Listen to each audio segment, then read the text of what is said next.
Hi friends, అందరు బాగున్నారా? నేను నిన్న ఒక వీడియో పెట్టాను కదా, దానికి నాకు ఒక ఆమె కామెంట్ చేసింది. ఏమని? ఆడవాళ్ళు పొరుగు తీసే నీలాంటి వాళ్ళు ఆడవాళ్ళకి శత్రువులు అవుతారు అని. ఎస్, నేను ఆడవాళ్ళ పొరువే తీస్తాను. ఇంకోటి, ఆడవాళ్ళనే టార్గెట్ చేస్తాను. కానీ ఎలాంటి వాళ్ళని చెప్పనా సిస్టర్? హనీమూన్కి అని చెప్పేసి అని భర్తను తీసుకెళ్ళి చంపించింది చూడు, అలాంటి ఆడదాని గురించి నేను మాట్లాడేది.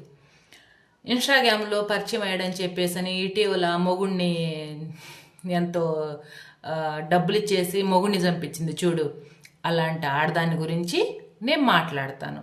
ఇంకోటి, రమ్ములో చంపేసి భర్తని ముక్కలు ముక్కలు చేసి సిమెంట్ వేసి కప్పేసింది చూడు, అలాంటి ఆడదాని గురించి మాట్లాడతాను. వీళ్ళకైతే నేను శత్రువునే అవుతాను.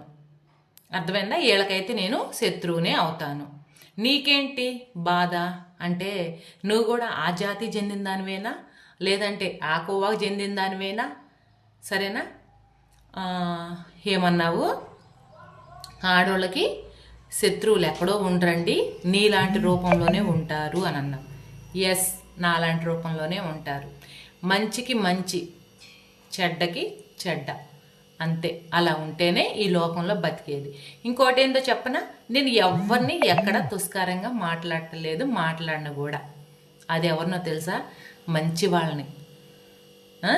అంతేగాని ఇన్స్టాగ్రామ్లో పరిచయమైన వాళ్ళని తీసుకొచ్చి పెట్టుకొని పిల్లల్ని భర్తని అందరినీ వదిలేసిన ఒక్క అనకూడదు ఇంకా. అలాంటి మొండల గురించి నేను మాట్లాడుతున్నా. నీకెందుకు బాధ వేస్తుంది?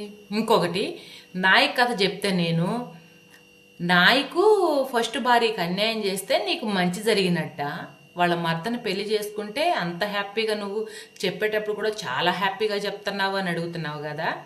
అంతే, అడ్డంగా ఒళ్ళు బలిసి కొవ్వెక్కి కొట్టుకుంటున్న ఆడవాళ్ళకి మగవాడు అనేవాడు అలానే చెయ్యాలి. చేస్తేనే వాడు నిజమైన మగోడు. అర్థమైందా? దాన్ని కొంగు పట్టుకొని నువ్వు చీచా అని ఆడది కాలుతో కొట్టినా, అమ్మో నాకు పిల్లలు ఉండారు, నువ్వే దిక్కమ్మా, నువ్వు లేని నేను లేనమ్మని వాడు మగోడు. ముందుకు బానిస అయిపోయి చచ్చిపోయేదాకా వచ్చేవాడు వాడు మగోడు కాదు. ఆడింగిల్ నా కొడక అంటారు వాడిని. అర్థమైందా? నిజాయితీగా మగోడైతే, పో నువ్వు కాదు నీ అమ్మ మొగుడు ఇంకోటి అనుకొని నిజాయితీగా ఉంటాడు చూడు, వాడే అసలైన మగోడు అంటే. అర్థమైంది? అంతేగాని నీలాంటి కుక్కలకి ఏం తెలిసే మగోడు ఇల్వా. ఎందుకంటే నువ్వు కూడా ఇంకొద్దులే, మింగేసా. ఎందుకంటే చిన్నపిల్లలు చూస్తారని నేను మింగేసా. రేపు చెప్తా నీ బాగోతమే.